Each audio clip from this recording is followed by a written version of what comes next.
First of all, welcome those of you who are here with us live to another guest interview within Mindful Journey. And if this is your first time, again, welcome. If you've been with us for a number of these conversations, welcome back. As always, if you have any questions, please feel free to put them in the chat function, and then we'll work to get to them on the back end of the conversation. I'm excited to bring you our guest today, Jim Shorkey. Jim and I have not met in person, candidly, but had a great conversation just about a month or so ago. I am, of course, familiar with the Jim Shorkey name, as he was the founder of the Jim Shorkey Auto Group. He currently is retired outside of that business, but not disengaged from business. He continues to be an entrepreneur, leads a company called Results from Thinking. Rethink You is a course that has 8 pillars, tenets, principles, call them what you may, that Jim has attributed to being what has been instrumental for his success in life. And how does it he been able to go from bankrupt imminent to growing a profitable business? And some of these steps that we'll dive into today are really meant to help you all live with more vitality, with more passion, with more energy, with more enthusiasm, and quite frankly, achieve success, whatever that may be defined by from your standards. We're here hoping to get incrementally better day after day, moment after moment. So with all that being said, Jim, welcome. Thank you so much for Thank you. being here. Looking forward to our Thank you. time together. Yes, Thank you for certainly. having me. I'm very excited as well. So thank you for this. Of course. Would you mind sharing with the listeners, those who may be from outside the Western PA area, what your work had been for so many years leading Jim Shorkey Auto Group, and then what it is that you're doing now as well? So correction, first of all, I am not the founder of the Jim Shorkey Family Auto Group. My father is. And the business was founded by my mom and dad in 1974. I was a senior in high school, graduating, going on to college from there. And so I was the original janitor at the dealership when they started in 1974. And I was a darn good janitor. I really took pride in that job. So I went off to college, came back, worked summer jobs while I was in college. I was a janitor, car washer, car detailer. I was a parts guy. I was a service guy. I sold cars. And I graduated from college in 1978 and came directly to the dealership from there. And I started selling cars, sold cars for a little over a year, moved into management, and then moved up and up and up. My father and I and mother together, we bought out my dad's partner, Mr. Hamilton. And so at that point, once it was paid off, I owned 24% of the stock of the corporation, and my mom and dad owned 76%. And so things progressed forward. I was the heir apparent designated. And when my father died very suddenly on March 24th, 1996, I often say if I was half as smart as I thought I was when my dad died, I would have been really smart. The fact is, I had no clue. And but it was my big chance. I was ego driven, arrogant, know it all. I decided I was going to run the business the way I wanted to run it. So I proceeded to do that. And I'm running the business the Jim Shorkey way. People try to give me help, advice, because my dad had died. And I wasn't interested. I was going to do it my way. 2 years later, I'm bankruptcy imminent. Too much month at the end of the money. I was a negative $100,000 in the bank account. I was going down. And at the time, I was reading Think and Grow Rich by Napoleon Hill. I got my highlighter, I got my pencil, I'm underlining, I'm doing what he's telling me to do. And I did all the steps. And one of the big points of the book is this idea of seek expert counsel. Find somebody who is smarter than you, who has done what you want to do successfully, and have a conversation. And so the only guy I could think of was Mr. Hamilton, who was my dad's former partner that he and I had bought out. And I knew that I knew that he was a good dealer, car dealer. He had the boats, he had the cars, he had the house in Florida. He had all the things that I wanted to have. And he was very well thought of. And so, anyways, I would go into Mr. Hamilton, hat in hand, and I told him, I said, Mr. Hamilton, I'm lost. I don't know what I'm doing. I need help. And I asked him for a list of 10 things that I should be doing to be a successful automobile dealer. And he called me James. He said, James, let me think about that. You come back tomorrow morning and I'll have a list for you. So dutifully, I go back the next morning. He hands me this really neatly typed up list. I wish I had the list. I don't have it. It'd be great to be able to show it to you. But he gives me this list. And the first thing I do, like a lot of people, I'm looking at the list. And I came to realize I'm not doing anything on this list. There wasn't one thing I was doing. So I proceeded to start to do the list. And that needle, which was flatlined, no pulse, started to move. And so I kept doing a list. It kept doing it. But I proceeded from there to go back to Mr. Hamilton on a weekly basis to have a conversation, kept asking questions, kept getting new ideas. I call them disciplines, new disciplines. And then Mr. Hamilton recommended that I join a think tank, which I did. And I would go to the think tank and I have a piece of paper, a blank piece of paper. I would write at the top of that paper, I am here to learn. No more arrogance. And so that's a big part of my fundamental life journey is arrogance is a really bad idea. Anyways, so I'm in think tanks and I would write, I'm here to learn. I'd write the number 1 down and it'd be a blank space next to it. And I'd look for my first idea. So I kept doing that. I just kept going and going and going. And so the business became incredibly successful. It was really beyond my wildest imagination. When I started, it was 1 dealership, my dad's dealership. And when I left, it was 6. When I started, it was 40 employees. When I left, it was, I think, around 500. And now that same group, which the children own and operate and run it totally independent of myself. I'm not involved at all. And it's now selling probably, I don't know for sure, probably 12,000 cars a year versus when I peaked out, it was maybe around 5,000. So it's way bigger. It's now 20 dealerships and they're really doing well. But I got a lot of trophies and I got a lot of awards and I got a lot of handshakes and pats on the back and call outs like, hey, Jim Shorkey's here. Hey, look, this is the guy, that kind of a thing. But I knew when it was happening in my heart of hearts, I knew that it wasn't me. It wasn't me. It was the mentors. And I thought, geez, if I take this knowledge to the grave with me, I'm going to be really selfish in doing that. So I decided, 2013, that someday I'm going to open up a company and I'm going to teach the people what I know. And so when I retired 2016, I started this idea and it's called Results from Thinking. And the program, which is Rethink You 2.0, it is literally exactly what I did for my part in building the Jim Shorkey Family Auto Group to what it is today. And I teach this idea, and that's what Rethink You is all about. Absolutely, Jim. Yeah, lots of points to pull out of there. Thanks for the clarification on my mishap of initiating No founder. worries. But yeah, identifying the point you made of people were calling you out, shaking your hand, giving you a pat on the back. How did you ensure your arrogance didn't get at a high when you promised yourself that you were going to remain humble? Because in our encounters, I do view you as a man of humility. And I also subscribe to that. I think we need more humility in this world. Arrogance is why I think you can look at challenges in rising mental health and folks who get into addictive tendencies, et cetera. It's because they feel like they need to have this outward appearance of arrogance to project strength, but it inherently diminishes what they're feeling internally. How did you ensure that all these accolades did not cause you to remain or get back to a state of arrogance? And that said, arrogance is the number 1 enemy of any successful enterprise, be it a church, be it a marriage, be it a friendship, be it a business, doesn't matter what it is. It's the number 1 enemy. Arrogance pushes people away.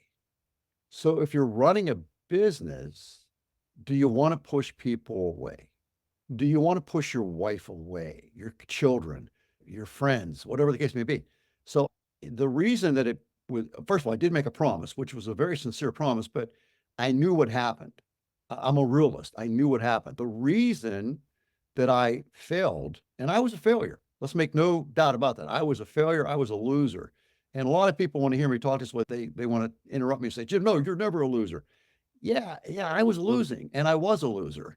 And I had to figure that out. Losing is a call to action. Losing is an opportunity to dissect the information and figure out where you went wrong and let's go fix it.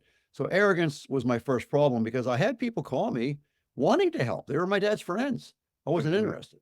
So when I was getting all the awards and the trophies and the trips and all the different things, I knew that wasn't going to happen. It just wasn't. And as a matter of fact, you may or may not know this, but there's 3 fundamental goals at the Jim Shorkey Family Auto Group that grew out of this.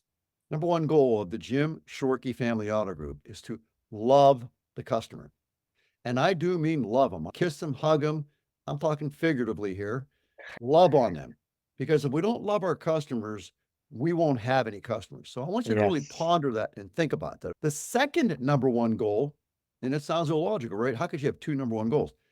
because this is really important. So the second number one goal is to love the team. And I do mean hug them, kiss them.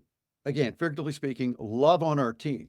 Because if we don't love our customers, there's not going to be any customers. If we don't love our team, there's not going to be anybody to love the customers. So it implodes from there. Number one goal, love the customer. Number one goal, love the team. Now, if you do number one, love the customer, and number one, love the team really well, you get to be crazy successful. And I'm zeroing in on what you asked me. We get to be really successful, and the things, the money, the profit, the car, everything starts to fly. And the number one enemy of any successful enterprise, as I've already said, I'm repeating myself, but it has to go in line with what I'm telling you. The number one enemy is arrogance. So I developed my third goal, almost number one of the Jim Shorkey Family Auto Group, was to keep it very humble. And that was the one, ironically, that I had to really aggressively attack the most, because I would hear a conversation, I would hear two team members talk, whatever the case may be, and I say, hey, ladies and gentlemen, this is not going to get it. If you don't change this arrogant attitude, you're going to have to make room for somebody else, because we're not going to let this happen. The number one enemy of any successful enterprise is arrogance. So the third goal, almost number one, is to keep it very humble. I started that idea back in 2008 at the beginning of the Great Recession, the worst recession since the Great Depression.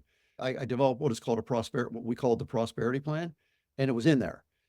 But I had already been practicing it before that because of what I promised Napoleon Hill, and because I knew I could see what happened. And I'm not going back there. When you wake up in the morning, you have a negative $100,000 in your bank account. Not a fun day. So I didn't want to go back there. Pain is a great teacher. You put your hand on that hot burner one time, you won't do it again. So true. We all face different painful moments, be it physical, emotional, mental, etc. Yet, as much as we talk about it, it's easy to say, yeah, I'm willing to learn from my failures. But what I find from personal experiences, a lot of people don't like to talk about their shortcomings and failures. What might you recommend to us, the listeners here who are going through a painful time in their life, Jim, that they want to suppress, and maybe they're looking to different substances, etc., to suppress?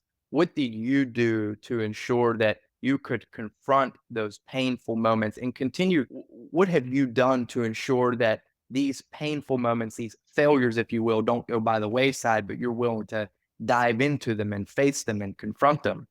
First of all, let's understand, ladies and gentlemen, this is not medical advice. I'm a worn out old car salesman. I'm not a doctor. I'm not an MD. I'm not a psychiatrist. So this is not medical advice. But I'm only going to answer the question from the perspective of what I. So, number one, when you are failing, which I've failed many times, failing is nothing more than information. And if you are failing, it's a pretty darn good indication that you're probably doing something wrong. And so if we could just isolate it and say, wait a second, wait, I heard that Jim Shorkey cat say, this is just information. So I'm failing. I have an F, or my times aren't as good as I wanted them to be, or I didn't sell as many cars as I wanted to. Whatever the case, I'm failing relative to what I want to accomplish. So it's information. And the information being that I'm probably doing something wrong. So that being said, the first step in my genre of what I want to do when I'm failing is to call it out. See, suppression is going to create depression. So I do not want to suppress my losing. I want to call it out. I want to put it out on the table. I want to look at it. I want to hug it. I want to kiss it. I want to massage it. I want to say, okay, what is this? What is it? What is it? What's going on here? And then I want to figure out, okay, what do I want to do from here? This is a fundamental idea that I want to share with the audience today. Things get better when I get better. And my question to the audience is, what if that's true? What if things get better when I get better? So let's talk about self-doubt. When we do fail, we have self-doubt oftentimes. In other words, we don't think that we can get out of the failure. We feel hopeless. So what is the antidote to self-doubt? Self-improvement. Things get better when I get better. So if that's true, which it is, then I got to start working on me. I got to start working on me. Jim Rohn used to say, work harder on yourself than you do on your job. Yes. So if you're losing at your job, go to work on you. And that's where the expert counsel comes in. Who is your Mr. Hamilton? Who is your book? Who is your YouTube video? Who is it that you want to listen to say, wow, if she can do it, I can do it. And that's what I learned about self-development. I really did listen to these different people. My first experience with self-development was Brian Tracy. Brilliant man. And I listened to him and I thought, holy cow, what is this? And I Yeah. started from there. So I always felt that if somebody else could do X, then I could do X as well. Bottom line is what I do is based on expert counsel. So first of all, I have a goal, right? It's very important to have a very clear, concise, crystal clear goal. So I have a goal. And then I have reasons why that make me highly emotional. Okay. If your reasons why don't make you cry, you're probably on the wrong goal. So number one is establishing a goal. Number two, do my reasons why make me cry. Then I seek expert counsel to figure out how am I going to get from where I'm at now to the goal. And so there's going to be a series of steps. I call that my list. There's going to be a to-do list and a to-not-do list, which I'm engaged in right now. On my to-do list is to eat wild-caught salmon 2 or 3 times a week. On my list is to do blueberries and olive oil, not necessarily that order, every day, leafy greens, different things, physical exercise. So I've got this list of things to do. Now, when I do my list, sometimes I am going to come up short. And so what I would say about that is we're looking for progress. The goal is perfection. It's always perfection, but the hidden goal is progress. As long as I'm progressing towards perfection, then that's good. And I go to sleep at night. I look at what I did, and it was a failure of a day. And I don't dwell on it. What I do is I recommit to the list. And I'm going to give you an idea that everybody should embrace. When morning comes around and it's time to rise and shine, mean it. I'm going to rise and I am going to shine. So even though I came up short yesterday, I've got my list. And now today, I'm going to try to get this whole list done. And I'm going to keep doing it and doing it. Over time, there will be the up days and the down days or the mediocre days. But over time, I will consistently get the whole list done or pretty darn close. And I'm going to get to where I want to get to. You absolutely have to move on from the down day. You have to leave it behind you. It's over. It's done. You'll sleep better. Be grateful for what you did do today. If you have a list of 10 things and you got one thing done, you did get one thing done. So embrace that. So I'm glad I did that. And then give yourself some grace as to the things you didn't do and just recommit to the list for tomorrow. Because today's over. We're going to sleep and we don't want to go to sleep with this called rumination. Rumination is a killer. So we don't want to ruminate. We want to give ourselves grace, be grateful for what you did do today. And maybe you didn't get the list done because you went to visit a sick friend, or maybe you had a number of errands to run. And so even though you didn't get the list done, you still did these things, which let's face it, you can't get 26 hours out of a 24-hour day. You just can't do it. There's only so much time in the day. So there may be some reasons why you didn't get the list done, and it may be just a shortfall on your part, but let's give ourselves a break. But we got to commit to tomorrow is the day. I'm going to start today. When I say rise and shine, I'm just challenging the audience to mean it. I'm going to shine today. Today's my shine day. And then we'll evaluate that at the end of the day and say, I didn't get 10 out of 10, but you know what? I got 7 out of 10, whereas yesterday I only got 1. That's a huge victory. Definitely. So it serves no purpose. Rumination serves no purpose whatsoever. It just doesn't. So does that answer your question to yourself? Yeah, I love this, Jim, because in my roundabout way, I know I can get lengthy on the question asked, and you're pulling out the key points of it and giving us great answers. People don't care how much you know until they know how much you care. That's Theodore Roosevelt, by the way. People don't care how much you know until they know how much you care. And so if I go back to the fundamental rules of the Jim Shorkey Family Auto Group, the fundamental goals, it truly is love the customer, and it truly is love the team, and it truly is keep it very humble. And so our idea would be to have you come into the dealership. And so my idea would be to have a conversation with you to try to figure out what it is that is most important to you relative to the car buying experience. So I would say to you, I would say, Adam, we've got roughly 2,000 cars on the lot right now. And if we spend 5 minutes looking at every car, okay, we're at 10,000 minutes, divide that by 60. We're going to be here for hours. So if it's okay with you, I'd like to ask you a few questions so that I can narrow down what my recommendations would be. Would that be okay? Yes. So let's walk through it. Adam, in your process called car buying, car ownership, today, tomorrow, and even down the road, 10 years down the road, your whole car buying relationship, let's call it. What is most important to you? Yeah. So still safe, reliable, and affordable Okay. Why is safety so important to you? so that I can live to see 100 years old and see my great grandchildren at some point and hold them as well. Do you see what I just did? I took it from logic to emotion. You want me to keep going? No. But from logic to emotion. So by the way, I'm taking notes. And so when I get, I'm gonna find a car that's safe. I'm gonna show you every aspect of this car that makes it safe. The airbags, the ABS, the whole everything. And I'm gonna ask you, it's my first close. We're not even in the showroom. We're not even sitting in the showroom. We're outside looking at the car. I'll say, Adam, you mentioned when you first came in that safety was very important to you. You said you want to get to be 100 years old so that you can hold your great grandchildren. Did you? That's what you said, correct? Do I have that Yeah. right? Yeah. Yeah. Do you think this car would satisfy that safety requirement? Yes, I do. Great. And then I'm going to go into reliability and then I'm going to go into affordability. And I'm going to make it the idea behind entrepreneurship is to find a need, fill the need in the most efficient manner possible, and then charge for that. Yeah. That's it. That's it, Fort Pitt. And selling is nothing more than a transfer of enthusiasm. So in order to be enthusiastic, or in order to be a good salesman, I have to have the enthusiasm in me.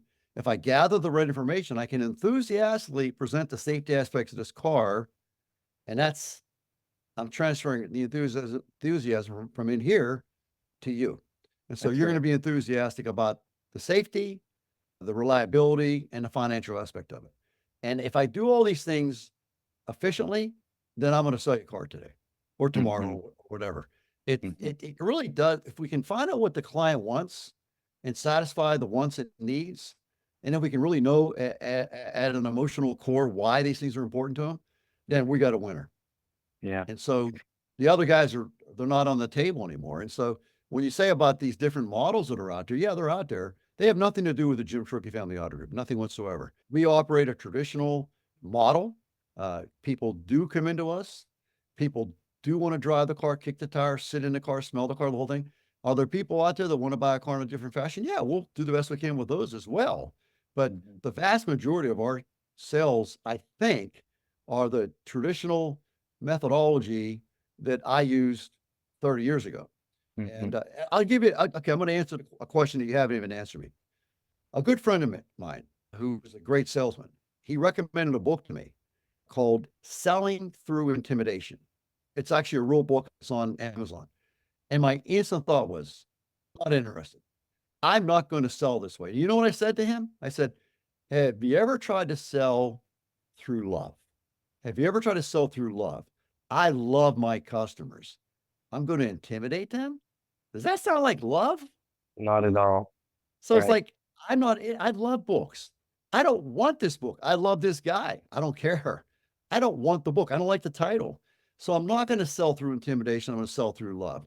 I'm not going to talk to my team through intimidation, although I made that mistake. I admit it. But that's not the answer is to love my team. Now, sometimes we do have to discipline and reprimand and all that. But we don't have to be disrespectful. We can do it with love. We can say, you know what? You did XYZ yesterday. I'm not happy about it. I need you to fix this. If you don't fix it, you're going to have to make room for somebody else. But I don't need to be disrespectful. And oftentimes, unfortunately for me, I was, in fact, disrespectful. And that's where you have to call it out. You have to be a big boy and call it out. Sometimes I will call it out right in the middle of a meeting and say, you know what? I talked to Joe yesterday. I was disrespectful. Joe, I want to apologize to you in front of the team. I hope to never do this again. And I'm sorry. It's not cool. What I did was not cool. I was disrespectful. I think that if you look at running a business centered around disrespect. It's just the business can make $1 million. It's just not a fun business. It's just That's not. right. That's right. Disrespectful. Oh God, how do you live with that? Yeah. Yeah. I'm going to pass this on to my children. And the first thing we do is we disrespect everybody. Oh, great. Yeah. Count me in. No, we love everybody. We Yeah. love our customers. We love our team. And we are going to keep it very humble. And I don't know, did you ever hear the story of Bill Walton? I have not. Just one second before I answer, I just wanted to. That's what I know I want to hear. There's a guest who said he had to run. I just wanted to acknowledge him. Carlos, thanks if you're still on. Thanks for being here.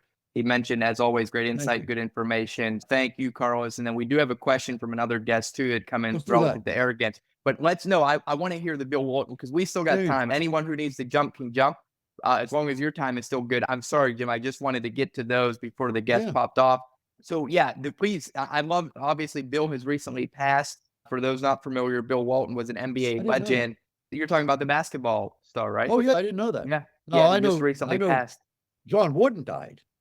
Yeah, Bill Walton. Bill Walton just really? passed. Okay. Yeah, about a month. Well, here's the story. Here's the story. Yes. Bill Walton is arguably the greatest college basketball player ever, all-time great NBA player, one of the greatest basketball players ever. I don't think anybody would ever argue with that. He was great.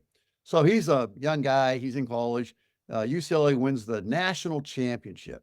Bill Walton is the most valuable player. And so John Wooden had a policy, no facial hair, no hair over the ears. And Bill Walton was a hippie. He was decidedly a hippie. And he was one of these guys. And so they win the national championship. Walton is the most valuable player. So the next year they come to fall ball and they're shooting around. And Walton has a long red beard, long hair. And Coach Woodenbottom had a policy, never cursed, never raised his voice. He just didn't do it. So he calls Bill Walton over. He says, Bill, can I get a word with you? And Walton goes over and says, Coach, I know what you're going to say. And I want to be very clear here. This is my face. This is my beard. This is my hair. And I live in America, the land of the free. I can wear my hair however I want to. And I'm paraphrasing, of course. Yeah. John Wooden looks him in the eye and says, you know what, Bill, you're right. You're right. It is your hair. It is your beard. You do live in America. It is the land of the free. And you can wear your hair and facial however you want. I agree with you. We're going to miss you. That's on YouTube. And what do you think Bill Walton did? He stayed. He shaved his beard and he stayed. Raced across town on his bike. He rode a bike, 7-footer, rides his bike, goes across town, finds the first barber shop, throws the bike down, runs inside and says, cut it off, cut it all off. And he shaved. He comes back and it's a great story. YouTube it, and there's more to it, little other details, but okay. Anyways, but yeah, we're going to miss you. You don't have to be disrespectful. John Wooden was not disrespectful. He just said, we're going to miss you. We love you. We're going to miss you. And the fact is, you got to make room for somebody who is going to comply with our ethics. And that's what I had to learn as a leader to corrective action and be respectful. And sometimes we did have to eliminate people because they weren't cooperating. Well, and culture is everything in a business, in my opinion, and it requires intentionality. So I've always been a believer that in business, in my speaking leadership training days prior to rolling out Mindful Journey, I had the good fortune of working with a lot of companies with really effective leaders. And I would often ask them, would you be willing to keep your highest performer who's who brings the most toxicity, or would you rather have somebody who's a mid-average performer who's a great cultural fit? And inevitably it was always, we want a great cultural fit because we can train for the technical skill sets. Because a high performer, even if you're talking about a salesperson, he or she's generating $1 million of revenue. If they're bringing down 2 million in revenue and people turning over, they're not really generating revenue for you. So I love what you said about that Wooden story, Jim. You and I are and I hope our relationship continues to evolve because I love your mind, and we could have Mindful Journey guest interview 2.0 and talk all business because there's so much value that you bring from that vantage point. But let me get to the guest question that popped in. The guest asked, where does arrogance, this is dating 1210 was when it came in. So when we were talking about arrogance, where does arrogance come from and why do people start getting it as they start succeeding? Arrogance is I'm better than you. I'm smarter than you. Arrogance is mean-spirited. Arrogance basically means that I'm better than you. So therefore, why would I listen to your knowledge, your information? It's very dismissive. It comes from, it's like a human condition that you see it everywhere. And it's just a very slippery slope from the perspective that it pushes people away. If you go into a room and you meet this arrogant person, you're probably going to move away from that person towards somebody that's really kind and really nice and sweet and gentle. And I don't know. I despise it, and I despise it in myself. It's just where does it come from? It's having a wrong perspective on life. And for me, I got burnt by my own arrogance. When my father died, he was part of a think tank. And being a member of this think tank, when the founder dies, the think tank brings in a team of people to help the survivors run the business. So I get the phone call. Says it was Jeff. Jeff says, Jim, we're going to bring a team in to help you out. I said, not interested. I got this. And I resigned from the group. That's Wow. arrogance. And I messed Yeah. up. But guess what? When I joined, and actually ended up joining the same group, but rejoined a couple years later when I was bankruptcy imminent, and I would go into those meetings and I would write on top of the paper, I am here to learn. See, that's the Yeah. antithesis I love that. of arrogance. I am here to learn. And in order to learn, I got to shut my mouth, open up my ears, and open up my eyes and really listen. And interestingly enough, when you talk about listening, active listening is a very complicated subject because depending who you talk to, anywhere from 70 to 90% of our communication as human beings is nonverbal. So when somebody will say to me, Joe Schmo, he'd be a great salesman. He's got the gift of gab. My immediate answer is that's exactly what's going to make him or her a terrible salesperson. Selling is not about gabbing. Selling is about listening. Listening. You have 2 ears and 2 eyes. So you listen with your eyes, you listen with your ears, and the best thing you can do is shut up and stop Yeah. talking and let Yeah. them talk to you. Because when you talk so much, they take that as arrogance and it Yeah. pushes them away. But if you listen, hold on a second, could you say that again? You really are showing them verbally and non-verbally that you care. People don't care how much they know how much you care. And by active listening with your eyes and your ears, you're presenting a case of non-arrogance. So I don't know, maybe another answer to that question would be, how does it happen? It happens due to mindlessness, due to not being present, due to being so caught up in the positioning of your tie that you're not paying attention to the customer, the client. Mhm. So Mhm. I just think I guess back to the corporate philosophy of the Jim Shorkey Family Auto Group, love the customer. And I do mean love them, love on them, do that. How could you be arrogant and love on somebody? Love the team. How could you be arrogant and love on a team? And when you do proceed into arrogance with your team, you're not loving them. Yeah. For You're not sure. loving them. For You're really sure. not. You're really not. For sure. Jim, we can pause there, but I am so deeply grateful to you. Me You too. were Me too. absolutely amazing. This was fantastic. Thank you so much for the wisdom. Thanks to those of you who are still on with us here currently, or those who end up seeing us on demand and make it through this point. Jim, I will put a link to his website to Rethink You 2.0 so that you can learn more about that program and course. And then, of course, the link to this will sit in the on demand for Mindful Journey and then on YouTube, etc. But Jim, you and I will connect offline, of course. I'm We so better. grateful We to better. you.